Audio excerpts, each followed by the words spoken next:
yang memuaskan hatimu. Ku mau lakukan segenap hati di sisa umur hidupku ini.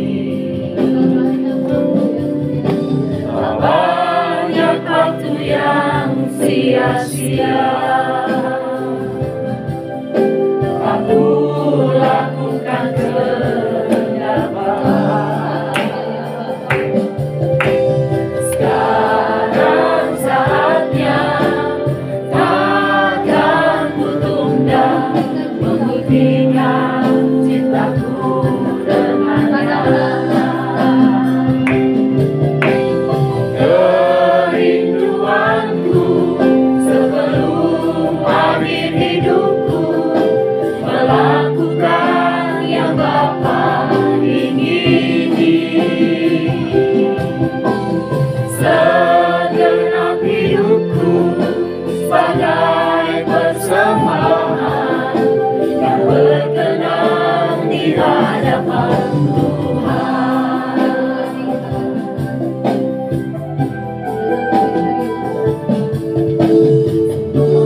Yang menyenangkan hatimu, semua yang memuaskan hatimu. Melakukan segenap hati di sisa umur hidupku ini. Tak banyak waktu yang sia-sia aku lakukan kehendak Bapa. Sekarang saatnya, takkan ku tunda membuktikan cintaku dengan nyata. Kerinduanku sebelum akhir hidupku melakukan yang Bapa ingini. Segenap hidupku sebagai persembahan yang berkenan di hadapan Tuhan.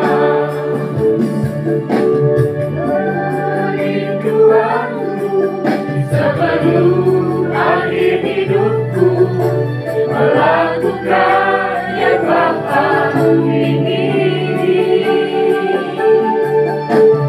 Segenap hidupku sebagai persembahan yang berkenan di hadapan Tuhan. Yang berkenan di hadapan Tuhan.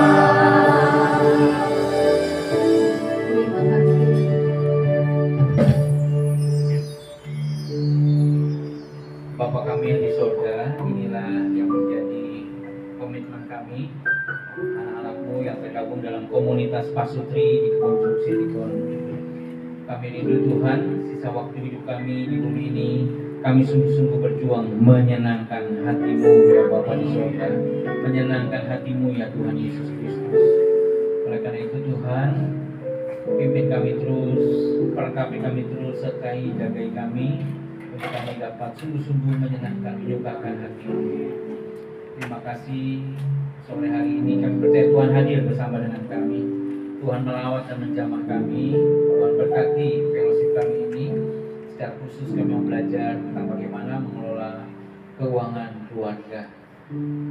Apa yang ada pada kami semua milik Tuhan, dan kami harus gunakan untuk kepentingan Tuhan, untuk menjadi berkat bagi sesama, dan nama Tuhan semakin dipermuliakan. Apa yang ada pada kami harus kami pertanggungjawabkan di hadapan Tuhan. Oleh karena itu beri hikmat bagi kami, pimpin kami dalam mengelola keuangan dengan baik. Bapak berkati diskusi kami agar sungguh mendatangkan berkat bagi kami semuanya. Dalam nama Tuhan Yesus, haleluya. Amin. Amin. Puji Tuhan. Silakan duduk Bapak Ibu yang dikasihi Tuhan. Haleluya. Ibu-ibu yang di sini siapa? Kelihatan Pak. Ibu kelihatan, kalau nggak kelihatan majuannya gitu. Sama dia. Sini. Karena Dua baris di sini nggak apa-apa. Ya. Baca layar tancap. Amit. Ya nonton dia. Oke, baik Bapak Ibu. Ada Oma juga ya, Oma ya. Yang berkati Oma ya. Ngajar ya. Bang ngajar nggak apa-apa ya? Ya. Bapak Ibu yang dikasih Tuhan, ini adalah sesi yang kedua ya tentang mengelola keuangan keluarga ya. Saya duduk ya Bapak Ibu ya.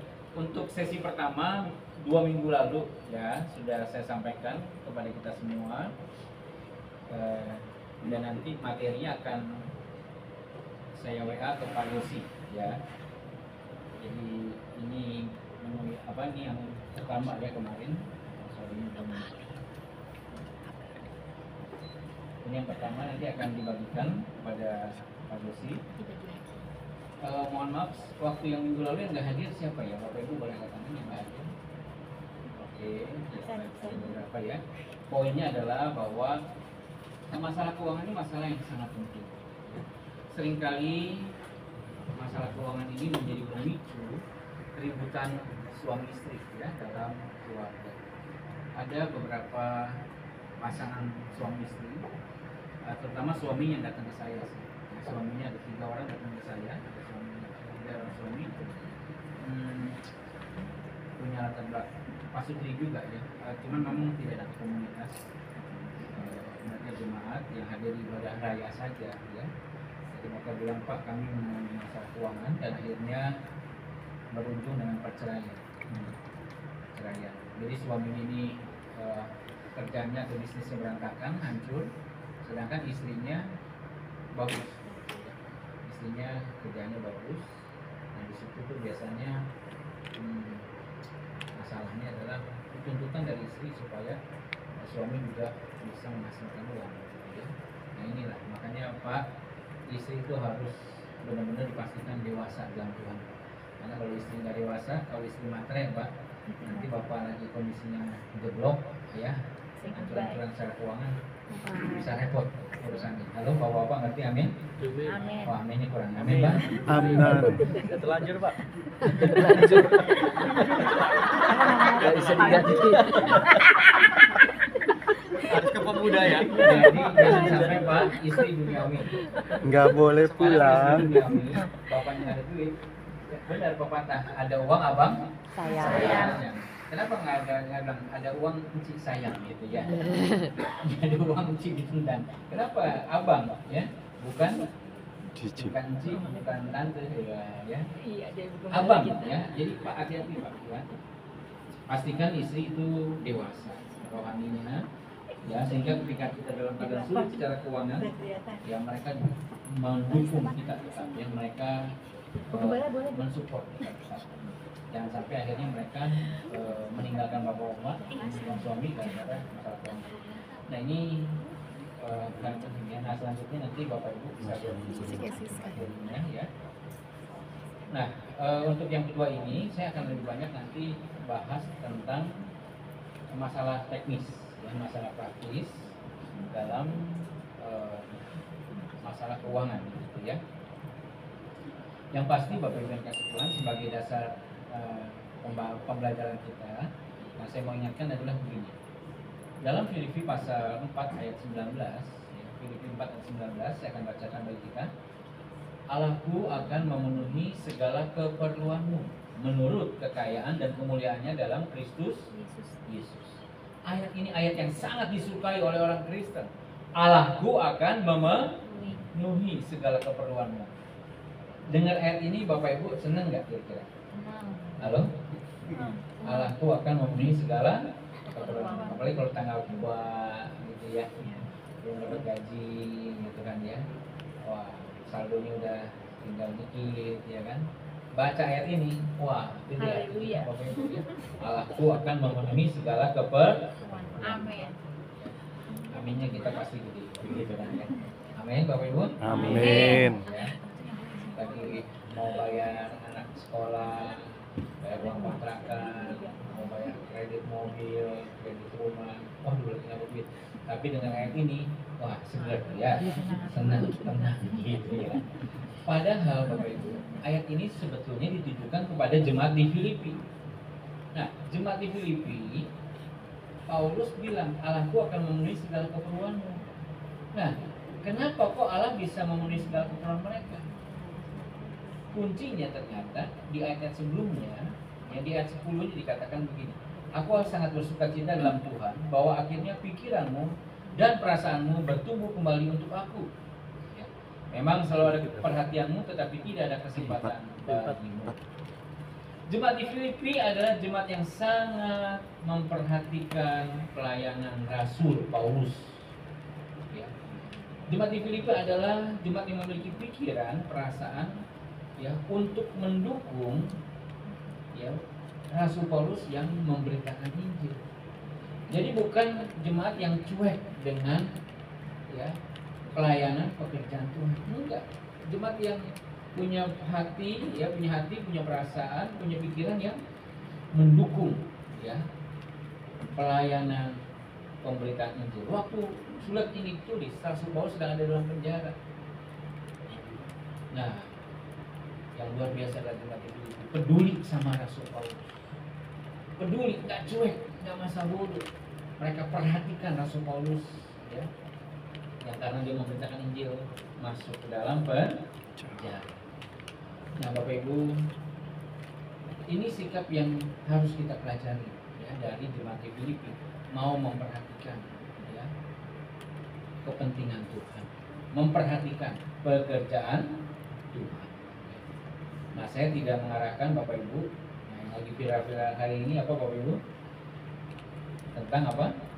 Viral di YouTube, pendeta besar tentang apa? Oh. Perpuluhan. Itu ya. Ya. Poinnya adalah Bapak Ibu, ayo kita punya hati untuk Tuhan dan untuk pekerjaan Tuhan. Seperti jemaat di Filipi. Ketika kita memiliki hati untuk kepentingan Tuhan dan pekerjaan Tuhan, pasti, ya, Tuhan akan memenuhi segala keperluan kita. Yang setuju katakan amin. Amin. Ya. Nah, sebaliknya Rasul Paulus juga orang yang luar biasa. Di ayat 11 dikatakan, "Kukatakan ini bukanlah karena kekurangan, sebab aku telah belajar mencukupkan diri dalam segala keadaan." Rasul Paulus sebagai pelayan Tuhan belajar mencukupkan diri dalam segala keadaan. Belajar hidup cukup. Ya. Kalau Paulus hidup dalam zaman ini pasti dia nggak pakai jam tangan yang harganya ratusan juta atau miliaran, nggak pakai gitu Bapak Ibu. Halo, amin Bapak Ibu. Ya, beliau pasti, ya, belajar cukup. Ya, beliau nggak akan menuntut, oh saya harus punya rumah, ya, yang gedung yang besar, dan mobil yang mewah, nggak akan menuntut. Beliau mencukupkan diri dalam segala keadaan. Ya, istilahnya seorang pelayan Tuhan harus tahu diri, ya. Belajar mencukupkan diri, belajar cukup, ya. Jadi nggak mau punya banyak keinginan. Aku tahu apa itu kekurangan, aku tahu apa itu kelimpahan. Ya. Dikatakan di sini, dalam segala perkara tidak ada sesuatu yang merupakan rahasia bagiku, baik dalam hal kenyang maupun dalam hal kelaparan, baik dalam hal kelimpahan maupun dalam hal kekurangan. Jadi kelimpahan pernah, kekurangan pernah, kenyang pernah, lapar pernah. Sekarang kita lapar, ya. Nanti kita kenyang kalau saudara, ya. Kita disiapin makanan. Ya. Ya, seperti Rasul Paulus juga, gitu kan, ya. Nah, jadi Paulus ini dikatakan segala perkara dapat kutanggung dalam Dia yang memberi kekuatan kepada. Wah, luar biasa. Ya, pelayan Tuhan, ya. Sebetulnya bukan bukan hanya pendeta yang pelayan Tuhan. Bapak Ibu juga, ya, baik itu karyawan, baik itu bisnismen, ya, kita semua adalah pelayan Tuhan. Ya, kita belajar mencukupkan diri dalam segala keadaan. Belajar merasa puas dengan apa yang ada. Belajar mengucap syukur kepada Tuhan, ya. Nah, Bapak Ibu yang dikasih Tuhan, Jemaat di Filipi adalah jemaat yang sungguh-sungguh memperhatikan kepentingan Tuhan. Ayat 16 katakan, karena di Tesalonika pun kamu telah 1-2 kali mengirimkan bantuan kepadaku.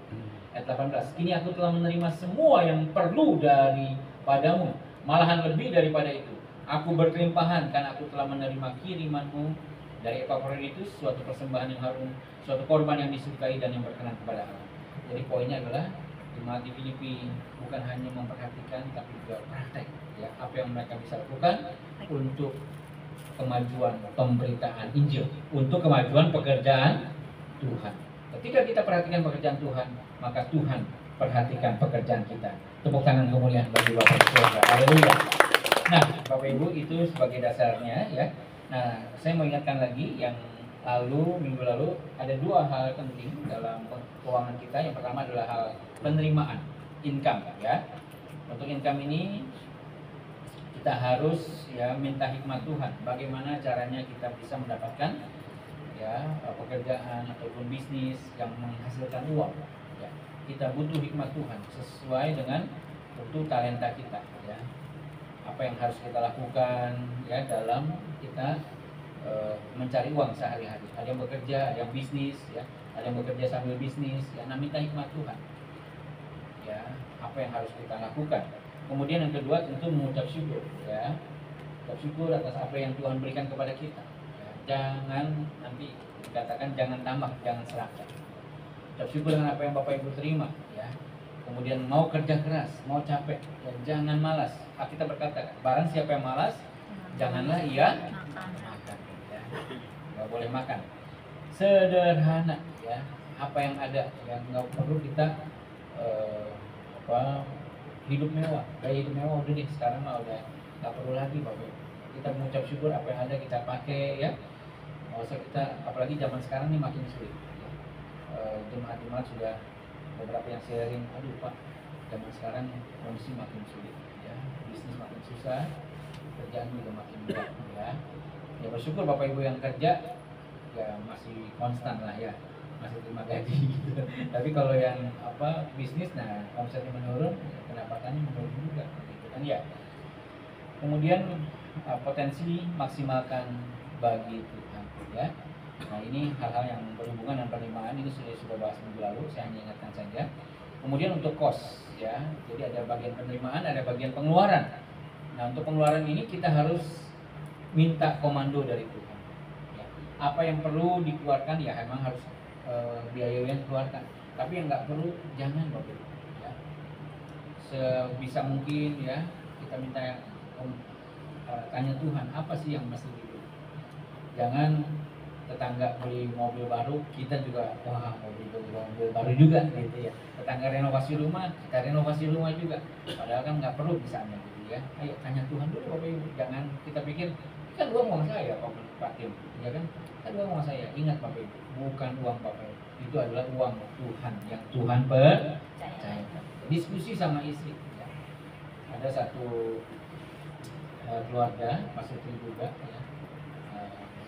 Dia istrinya ini berpikir, aduh suami saya ini bisnisnya lagi lesu, bagaimana caranya membantunya. Akhirnya di Facebook dia lihat ada satu macam investasi begitu, ya, masuk ke grup WhatsApp. Nah, ternyata di grup WhatsApp itu dia di-push untuk investasi, taruh 500.000 nanti dapat jadi 700.000, dapat langsung, beda berapa menit itu. Taruh lagi 1,5 juta, bisa dapat jadi 2 juta misalnya, langsung dapat loh. Sampai satu ketika di sekitar 5 juta ya udah taruh, nggak keluar. Kemudian dibilangin udah taruh lagi, nanti bisa dapat, gitu ya. Jadi udah 5 juta nggak keluar, udah taruh lagi misalnya 10 juta, gitu ya. Ya, yang lain-lain yang di grup WhatsApp manas-manasin. Oh iya, saya bisa kok, bisa. Ya, masukin lagi. Masukin 10, nggak taunya 15 kagak bisa keluar, gitu ya. Sampai akhirnya angkanya 110 juta kalau sama-sama. Pada satu hari doang, beda dalam berapa jam, gitu ya. Wah, udah akhirnya udah sore, baru istrinya ini sadar. Kalau Akhirnya dia telepon suaminya. Waduh, suaminya shock ya. Suaminya shock, kamu ini udah dibohongin ya. Kamu ini udah dibohongin. Dan ternyata benar dibohongin. Ya. 105 juta hanya dalam satu hari. Nah ini setiap pengeluaran itu, apalagi yang besar-besar, harus Bapak Ibu diskusi sama istri, diskusi sama suami. Karena kan hartanya, istilahnya harta bersama, gitu ya. Kecuali ada pisah harta. Siapa yang bisa harta? Boleh ngaku? Misalkan Anda bisa. kayak Muis ya, siapa namanya? Mois. Harvey yang di harta ya. Nah, ya jadi komando Tuhan kemudian harus hemat ya. Hemat. Yang tidak perlu keluar jangan keluarkan. Ya, biaya-biaya itu. Kalau misalnya mau ke mall ya, usahakan makan dulu di rumah. Jadi di mall nggak usah makan lagi, gitu. Di minuman aja, yang lebih murah, gitu kan ya. Halo Bapak Ibu, itu salah satu strategi. Atau orang tua makan, anak nggak usah, ya anak makan di mall, kitanya nggak usah lah, misalnya begitu ya. Nah pokoknya Bapak Ibu kreatif aja lah supaya hemat gimana, gitu kan ya. Berpadanan, bersesuaian ya. Kalau Bapak Ibu kita gajinya ya misalnya 5 juta, ya makan di warteg nggak apa-apa lah, sekali-sekali di Padang gitu kan ya. Tapi bukan Padang yang di Sumatera bukan ya. Nah, ya kan ya. Nggak apa-apa. Jangan maunya udah tahu gaji cuma 3 juta misalnya, makanya resto mulu gitu ya. Ya tekor lah ya. Nggak apa-apa tekor pagi asal kesohor. Waduh ya. Nggak apa-apa tekor asal kesohor. Janganlah ya. Irit-irit lah. Ya berpadanan dengan apa yang ada. Kalau Bapak Ibu pengusaha ya kan punya uang banyak ya boleh lah ya, semesti makan tempat enak ya silakan gitu kan ya. Nah, kalau bisa bawa makanan dari rumah ya. Apel ini udah mulai udah mulai makan ya. Daripada di rumah kan dia udah dapat puji Tuhan udah dapat kuliah ya kampus. Nah karena dia udah dapat kampus dia jadi malas belajar.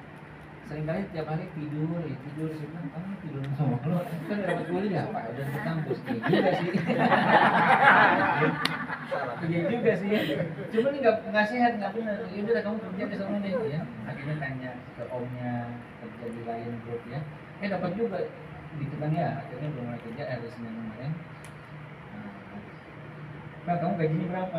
Sekiannya kecil banget. Saya ketawain, nggak salah. Saya sejam cuma segini pak, ya ampun pak, udah kerja bapak apa? Aduh, ya juga anak belum lulus SMA gitu kan ya. Nah, Pel, ini kamu ya, kalau kamu kerja nih, kamu naik gojek 25.000 ke kantor, pulang pergi 50.000, ya kan? Makan, kamu kagak bawa makanan, kamu makan di luar 40.000, 50.000, nggak cukup. Tekor kamu. Ya udah makannya kamu bawa ya, bawa nasi ya, mama masak bawa ya. Kemudian ke sana nih gimana? Ya udah papa antar dulu lah ya. Tapi nanti naik TJ ya. Kamu kalau bisa naik TJ murah meriah. Bukan ya, jangan naiknya naik Grab motor terus gitu kan. Suruh mana ibu ya tekor kamu. Bijak lingkung. Jadi mesti disesuaikan bukunya. Nah, dia jadi mikir, oh iya kayak gini gitu ya. Nah, Bapak Ibu, kemudian murah hati ya, harus punya hati yang murah, jangan pelit, ya kan ya. Nah, ingatlah bahwa ketika kita banyak menabur, pasti kita juga akan menuai. Ya, kita nggak akan mungkin menuai kalau kita tidak menabur. Ya, menyisihkan. Nah, menyisihkan ini yang pertama yang penting adalah tabungan sebenarnya. Ya, tabungan itu harus disisihkan. Ya, aduh Pak, susah nabung. Nggak bisa, harus dibisain, harus disisihkan, bukan disisakan, disisihkan. Yang kedua, menyisihkan adalah persembahan untuk pelayanan pekerjaan Tuhan, ya, untuk mendukung pelayanan pekerjaan Tuhan, ya, itu juga harus disisihkan. Karena kalau nggak bisa, ya saya ketika udah terima ada berkat Tuhan, udah langsung saya sisihkan, pokoknya saya udah beresin dulu, gitu ya. Karena kalau nggak kagak bisa memberi, gitu ya. Nah, yang kemudian selanjutnya adalah catat. Nah ini yang sebenarnya kita malas melakukannya. Seringkali kita numpukin di otak aja ya. Tapi lebih baik adalah mencatat ya. Nah Bapak Ibu, ini ada beberapa hal. Nah yang saya akan perlihatkan di sini adalah Oke, kita langsung ke gimana caranya ke Excel ya.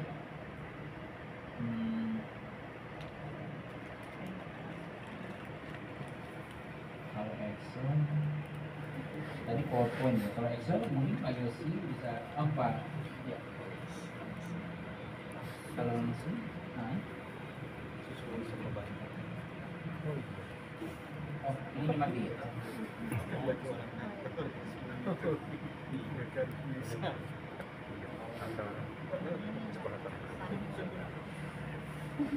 yang bantu. Bisa banget. Mestinya ke ini, ke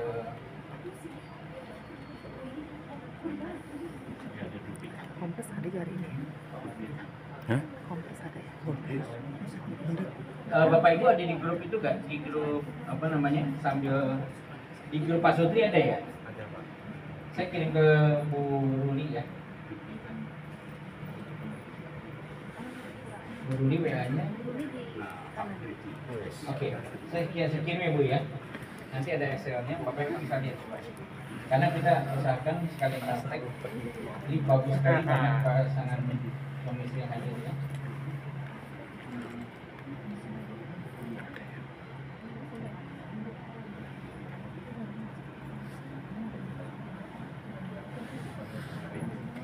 Bapak Ibu yang belum masuk di grup, tolong dimasukin aja ya. Oke, silakan lihat Excel-nya, ada worksheet-nya.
Iya, iya. Browser 1. Presentasi itu pakai saya. Ambil apa saya? Ya, sudah lihat coba.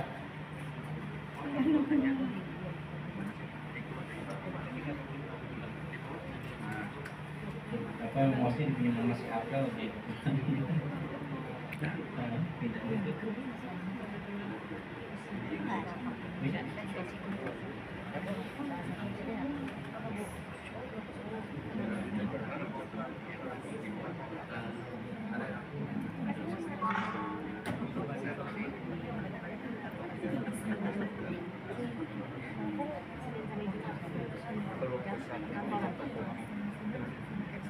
Ya, Bapak Ibu bisa lihat nggak ya? Bisa ya. Yang belum masuk di grup siapa? Mungkin Pak Yohanes belum masuk ya? Belum masuk ya? Baca. Oh, sama peludar. Sama tahu kedudukan Bang.